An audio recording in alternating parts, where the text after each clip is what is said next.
En esta newsletter de febrero, el Departamento Fiscal de Pérez-Llorca comentamos algunos pronunciamientos doctrinales y jurisprudenciales muy interesantes. Por ejemplo, el 20 de febrero se publicó en el BOE la sentencia del Tribunal Constitucional del pasado 18 de enero, en la que el Tribunal Constitucional declaró inconstitucionales y nulas 3 medidas que habían sido introducidas en el ámbito del impuesto sobre sociedades por el Real Decreto Ley 3/2016.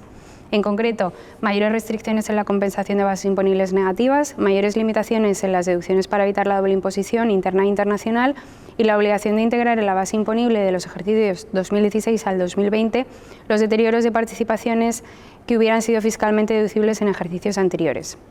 y ello con independencia de la evolución de los fondos propios de la entidad participada. Sin embargo, el Tribunal, en línea con otros pronunciamientos anteriores, establece en la sentencia que, por exigencia del principio de seguridad jurídica, los efectos de la declaración de inconstitucionalidad han de quedar limitados temporalmente. De esta forma, no son susceptibles de ser revisados con base en la sentencia aquellas obligaciones tributarias por impuestos sobre sociedades que, a fecha de dictarse la sentencia, hubiesen sido decididas definitivamente por sentencia o por resolución administrativa firme, y aquellas liquidaciones que, a fecha de la sentencia, no hubiesen sido impugnadas o autoliquidaciones cuya rectificación no hubiese sido solicitada.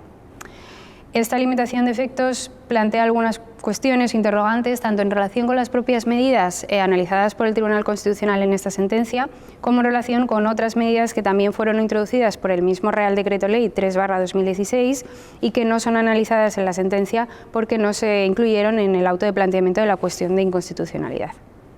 Otro pronunciamiento interesante es la contestación vinculante a consulta de la Dirección General de Tributos V2969/2023 en relación con el artículo 67b de la Ley del Impuesto sobre Sociedades, que se refiere a la limitación adicional a la deducibilidad de gastos financieros derivados de deudas para la adquisición de entidades que después se incorporan al grupo de consolidación fiscal. En el caso concreto, el beneficio operativo del grupo, sin incluir el beneficio operativo de la entidad adquirida, tal y como prevé ese precepto 67b de la Ley del Impuesto sobre Sociedades, era negativo. Por tanto, y considerando que en el supuesto analizado por la consulta no existían otros gastos financieros distintos de los afectados por el 67b, concluye la Dirección General de Tributos que no son deducibles gastos financieros en ninguna medida. Tampoco resulta aplicable el importe mínimo deducible de 1 millón de euros. Finalmente, en el ámbito sancionador, el TEAC, en una resolución de 30 de octubre del 2023, cambia de criterio y vuelve a su criterio inicial en relación con la infracción del artículo 196 de la Ley General Tributaria, que se refiere a la incorrecta imputación o no imputación de bases imponibles, rentas y resultados a socios o miembros de entidades que aplican un régimen de imputación de rentas. En el caso analizado,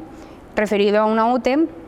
se planteaba si el tipo infractor del artículo 196 de la LGT se refiere solamente a aquellos supuestos en los que se produce una imputación en un porcentaje incorrecto de la base imponible de la UTE a sus socios, o por el contrario, si abarca todos los supuestos en los que se produce una incorrecta imputación, incluido el supuesto en el que la base imponible había sido incorrectamente determinada. El TEAC se acoge o defiende esta segunda interpretación, considerando que el elemento objetivo de este tipo infractor debe incluir, por su configuración, todos los supuestos en los que una UTE imputa incorrectamente bases imponibles a sus socios. Es decir, no solamente los que suponen una imputación de un porcentaje incorrecto, sino también aquellas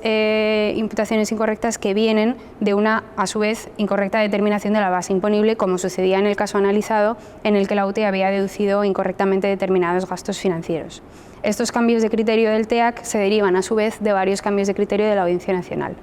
Esperamos que os sea de interés.